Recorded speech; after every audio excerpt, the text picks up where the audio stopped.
Hello guys, स्वागत है chemistry classes में आप लोगों का। कक्षा 12 में आज के इस लेक्चर में हम आपको बनाने की विधियां बता चुके हैं इसके पहले, और भौतिक गुण के बारे में भी हम चर्चा कर चुके हैं। बनाने की विधियां हो गई, भौतिक गुण हो गया, और रासायनिक गुण अब हम आपको बता रहे हैं। इसमें से भी कुछ पॉइंट्स हो चुके हैं। जैसे हमने आपको बताया था कि जितने भी हेलो एल्केन और हेलो एरीन है वो सब मुख्य रूप से 4 प्रकार की अभिक्रियाएं देते हैं। पहला डिहाइड्रोहाइलोजिनेशन या विलोपन अभिक्रिया, दूसरा रिडक्शन, और तीसरा धातुओं से क्रिया, और चौथा नाभिक स्नेही प्रतिस्थापन अभिक्रिया। तो 2 अभिक्रियाओं के बारे में हम आपको अच्छे से समझा चुके हैं। पहला भी हाइड्रोहाइलोजनीकरण या डिहाइड्रोहाइलोजिनेशन के बारे में, और दूसरा रिडक्शन अपचयन के बारे में हम आपको बताए हैं। और तीसरी अभिक्रिया में भी हम आपको सोडियम धातु से क्रिया के बारे में यानी कि ऊर्जा क्रिया के बारे में भी बता चुके हैं। और आज हम आपको नेक्स्ट बताने जा रहे हैं जिंक धातु से क्रिया अर्थात फ्रैंकलैंड अभिक्रिया। आपको बताए थे कि धातुओं से जो क्रिया होती है वो अलग अलग धातुओं से अलग अलग प्रकार की अभिक्रियाएं होती हैं जिनको विशेष प्रकार का नाम दिया गया है। जैसे सोडियम धातु से क्रिया करता है तो उसे कहते हैं ऊर्जा क्रिया, और वही एल्किल हैलाइड जब जिंक धातु से क्रिया करता है तो उसे फ्रैंकलैंड अभिक्रिया कहते हैं, और वही जब मैग्नीशियम धातु से क्रिया करता है तो ग्रिग्नार्ड अपकर्मक का फॉर्मेशन होता है। तो आज हम आपको दूसरी पॉइंट बताने जा रहे हैं जिंक धातु से क्रिया अर्थात फ्रैंकलैंड अभिक्रिया। तो फ्रैंकलैंड अभिक्रिया के बारे में देखिए, दूसरा है जिंक धातु से क्रिया यानी कि फ्रैंकलैंड अभिक्रिया। फ्रैंकलैंड अभिक्रिया फ्रैंकलैंड अभिक्रिया क्या होता है इसके बारे में जानिए। अगर हम कोई भी एल्किल मोनोहैलाइड ले लेते हैं, ठीक है, जैसे एल्किल मोनोहैलाइड में हमने क्या ले लिया, क्लोरोएथेन एल्किल मोनोहैलाइड, और यहाँ पर ले लेते हैं जिंक धातु। तो इसके 2 मॉलिक्यूल लगेंगे,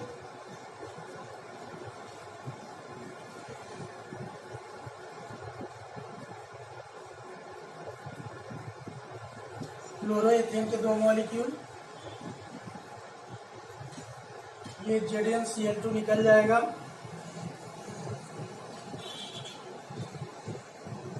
और बनेगा एल्केन CH3 CH2 का whole twice CH3 plus ZnCl2, इसका नाम हो गया ब्यूटेन।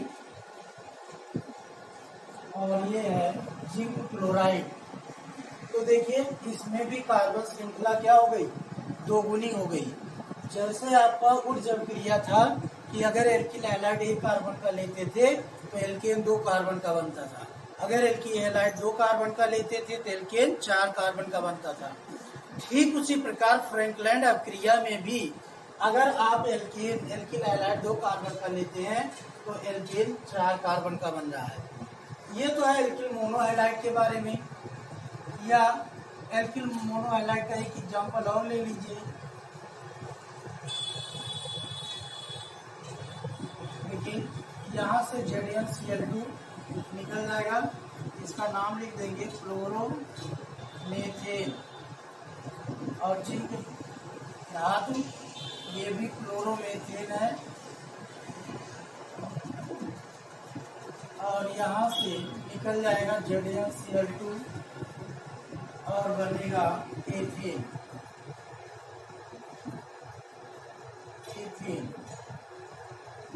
तो ये फ्रैंकलैंड अभिक्रिया कई प्रकार से हो सकती है। अगर एल्किल डाइहैलाइड ले लें CH3 CHCl2 और इसको कहते हैं जेम डाइहैलाइड, जेम डाइहैलाइड, और जेम डाइहैलाइड के बारे में हम आपको कई बार बता चुके हैं कि अगर हाइड्रोजन परमाणु दोनों हाइड्रोजन परमाणु सेम कार्बन पर हैं, देखिए सेम कार्बन पर है कि नहीं है। अगर दोनों हाइड्रोजन परमाणु सेम कार्बन पर हैं तो उसे जम डाई हैलाइड कहा जाता है, और यदि दोनों हाइड्रोजन परमाणु पड़ोसी कार्बन पर हैं तो उसे बिस डाई हैलाइड कहा जाता है। और इस कंडीशन में फ्रैंकलैंड अभिक्रिया होते हुए भी ये एल्कीन में कन्वर्ट हो जाता है। ये बन जाएगा CH3 CH double bond CH CH3, और कार्बन श्रृंखला भी जस्ट दोगुनी हो गई, तो यहाँ 2 कर देंगे और यहाँ निकल जाएगा ZnCl2, और यहाँ भी 2 गुना हो जाएगा। तो 4 देखिए क्लोरीन हो गया, यहाँ पर भी 2 गुना कर देंगे, 4 क्लोरीन और 2 Zn, देखिए 2 दूनी 4 क्लोरीन 2 Zn, और ये बन गया ब्यूटीन 2। ये क्या हो गया? ब्यूटीन 2 एल्कीन बन गया। और ये देखिए हमने क्या लिया था, जम डाई हैलाइड लिया था, और यही अभिक्रिया क्या कहलाती है? फ्रैंकलैंड अभिक्रिया कहलाती है। फ्रैंकलैंड अभिक्रिया, फ्रैंकलैंड अभिक्रिया। तो जम डाई हैलाइड आपने देख लिया कि जम डाई हैलाइड के साथ जिंक लेने पर हमें एल्कीन प्राप्त होती है। इसी प्रकार अगर हम बिस डाई हैलाइड ले लें, CH3 CH Cl CH Cl plus Zn, तो ये जो है ZnCl2 निकल जाएगा, और दोनों की एक एक बैलेंसी खाली होगी, तो ये दोनों आपस में बना लेंगे double bond, CH3 CH double bond CH2 plus ZnCl2। तो ZnCl2 तो कॉमन है, सब में निकल रहा है, लेकिन इसका जो उत्पाद है, मेन उत्पाद मुख्य प्रोडक्ट है, वो चेंज हो रहा, वो अलग है सबका। इसका नाम है प्रोपीन, प्रोपीन 1, और इसका नाम है बिस डाई हैलाइड, साधारण नाम है बिस डाई हैलाइड। तो बिस डाई हैलाइड लेने पर हमें क्या प्राप्त हुआ? एल्कीन। जम डाई हैलाइड लेने पर हमें क्या प्राप्त हुआ? एल्कीन। लेकिन अंतर दोनों में इतना है कि अगर हम जम डाई हैलाइड लेते हैं तो कार्बन श्रृंखला 2 गुनी हो जाती है, अगर हम बिस डाई हैलाइड लेते हैं तो कार्बन की संख्या वही रहती है। देखिए फ्रैंकलैंड अभिक्रिया तीनों है, फ्रैंकलैंड अभिक्रिया तीनों, लेकिन तीनों में डिफरेंस है। इसमें कार्बन चेन 2 गुनी हो रही है, एल्कीन बन रहा है। इसमें कार्बन चेन 2 गुनी हो रही है, एल्कीन बन रहा है। इसमें कार्बन चेन में कोई परिवर्तन नहीं हो रहा, फिर भी एल्कीन बन रहा है। तो ये है आपका 3 प्रकार की अभिक्रियाएं जिंक धातु से। और इसके बाद आता है सोडियम धातु से क्रिया, ठीक है, इसको मिटा दे रहे हैं। मैग्नीशियम धातु से क्रिया देखिए, ये भी बदल जाएगा।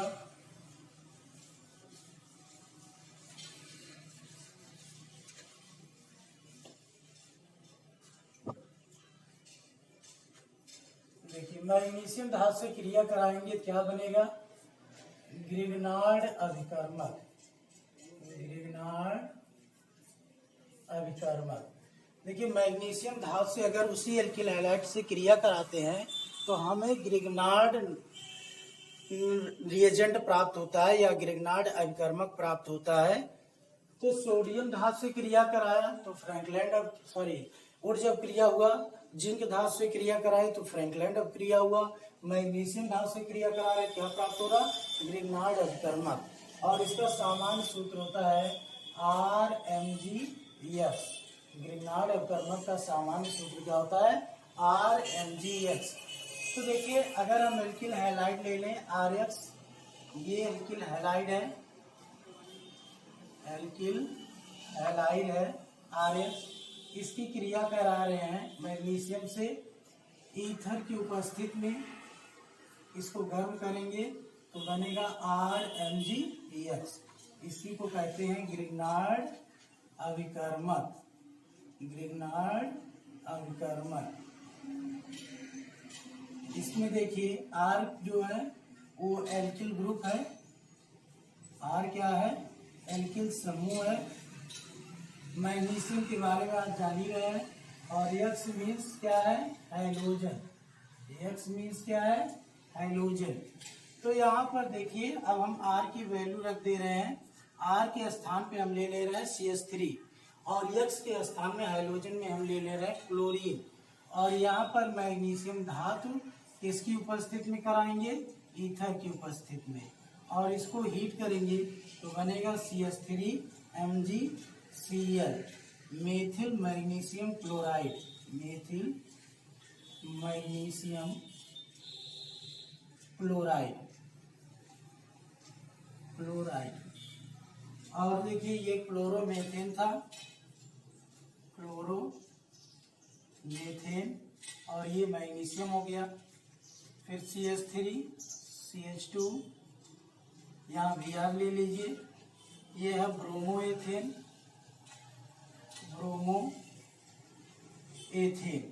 अब इसकी क्रिया अगर हम धातु से करा दें तो क्या बनेगा, आप स्वयं बताएंगे क्या बनेगा। अगर हम ब्रोमोएथेन की क्रिया मैग्नीशियम धातु से कराते हैं तो ग्रिग्नार्ड अपकर्मक प्राप्त होगा। लेकिन ग्रिग्नार्ड अपकर्मक में कौन सा ग्रिग्नार्ड अपकर्मक प्राप्त होगा, एथिल मैग्नीशियम ब्रोमाइड। तो चलिए इसको बना लेते हैं। देखिए CH3 यहाँ पर ऊपर लगा देंगे Mg और नीचे लगा देंगे ईथर, ठीक। तो बन जाएगा CH3 CH2 MgBr, इसका नाम है ethyl magnesium bromide, ethyl magnesium bromide, ethyl magnesium bromide. तो इस प्रकार से देखिए जो ग्रिग्नार्ड अपकर्मक है ये प्राप्त हो जाएगा आपको जब भी आप किसी एल्किल मोनोहैलाइड को किसी मैग्नीशियम धातु के साथ गर्म करेंगे, कोई भी एल्किल मोनोहैलाइड हो और ईथर की उपस्थिति में, तो आपको हमेशा ग्रिग्नार्ड अपकर्मक प्राप्त होगा, RMgX प्राप्त होगा। और अब इसमें थोड़ा नोट देख लीजिए, नोट करने योग्य क्या है।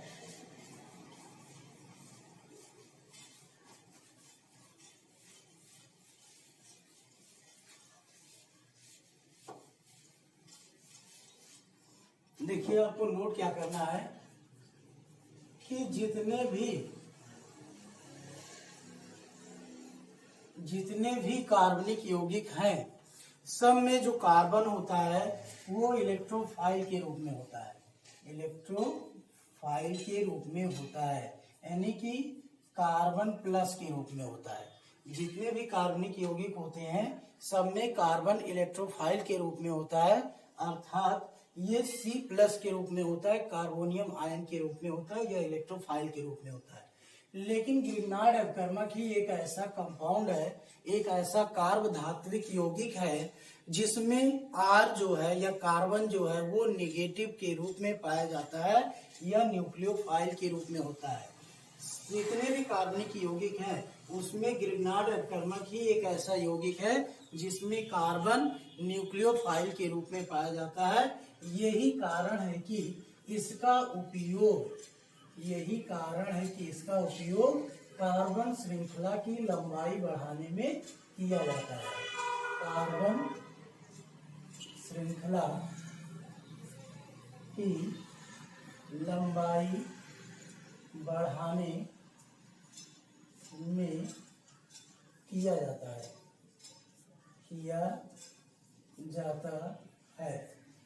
तो कारण आपको समझ में आ गया होगा। हम क्या बताना चाह रहे हैं कि जितने भी कार्बनिक यौगिक होते हैं सब में कार्बन इलेक्ट्रोफाइल के रूप में होता है, लेकिन RMgX में जो कार्बन होता है वो न्यूक्लियोफाइल के रूप में होता है। ये किस रूप में है, न्यूक्लियोफाइल के रूप में है, और न्यूक्लियोफाइल के रूप में होने के कारण इसका उपयोग कार्बन श्रृंखला की लंबाई बढ़ाने में किया जाता है। चलिए अब चौथी अभिक्रिया देखते हैं, नाभिक स्नेही प्रतिस्थापन अभिक्रिया।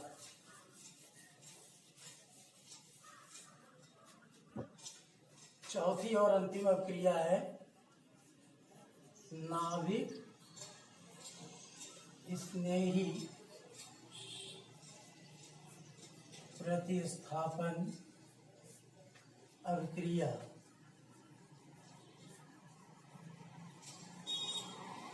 नाभिक स्नेही प्रतिस्थापन अभिक्रिया, न्यूक्लियोफिलिक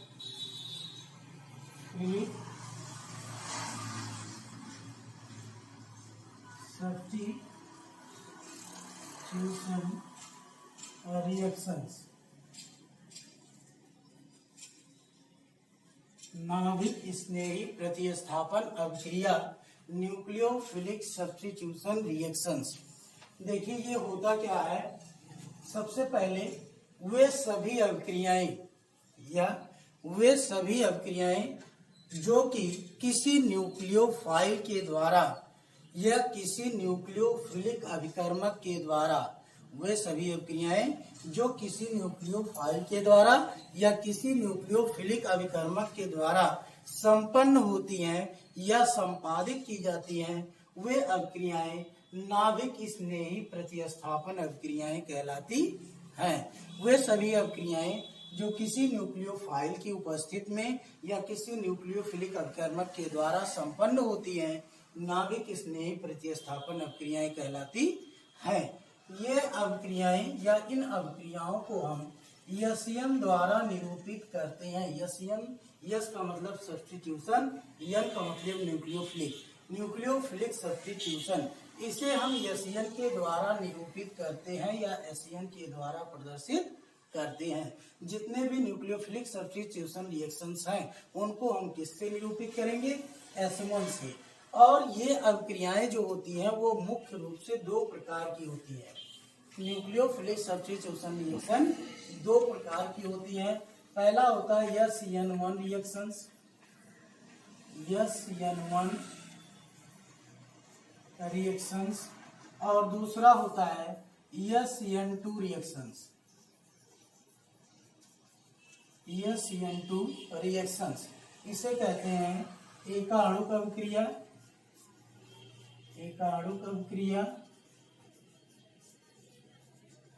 और इसको कहते हैं द्विअणुक अभिक्रिया,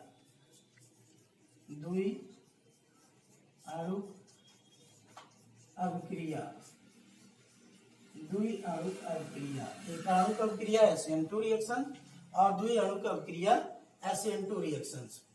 तो SN2 रिएक्शन और SN2 और SN1 दोनों अभिक्रियाएं निम्नलिखित दो चरणों पर निर्भर करती हैं। ये जो SN1 अभिक्रिया है या SN2 अभिक्रिया है या कुल मिला के SN अभिक्रिया है, वो दो चरणों पर निर्भर करती है। दो चरण कौन कौन से हैं? पहला चरण ये है कि जितने भी एल्किल हैलाइड होंगे या जो भी एल्किल हैलाइड आप लेंगे, सबसे पहले इसका न्यूक्लियोफाइल की उपस्थिति में हेट्रोलिटिक फिजन होगा। पहली कंडीशन में इसमें दो स्थितियां हैं। पहली स्थिति में या पहली कंडीशन में जो भी एल्किल हैलाइड आपने लिया है, सबसे पहले उसका न्यूक्लियोफाइल की उपस्थिति में हेट्रोलिटिक फिजन होगा, बिस्मांगी विदलन होगा, बिस्मांगी विदलन होगा। और बिस्मांगी विदलन के पश्चात हमें दो प्रकार के आयन प्राप्त होंगे। ये दो प्रकार के आयन क्या क्या है? पहला है कार्बोनियम आयन, ये है कार्बोनियम आयन, और दूसरा है हैलाइड आयन, दूसरा है हैलाइड आयन। पहला है कार्बोनियम आयन, दूसरा है हैलाइड आयन, पहली कंडीशन। दूसरी कंडीशन क्या है कि इस कार्बोनियम आयन पर वो न्यूक्लियोफाइल उत्क्रम विन्यास का उत्पाद बनाता है, उत्क्रम विन्यास,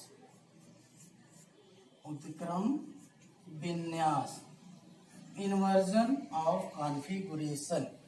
इसका उत्क्रम का विन्यास प्राप्त होगा और हमें जो मूल प्रोडक्ट है, जो ओरिजिनल प्रोडक्ट है, वो क्या प्राप्त होगा?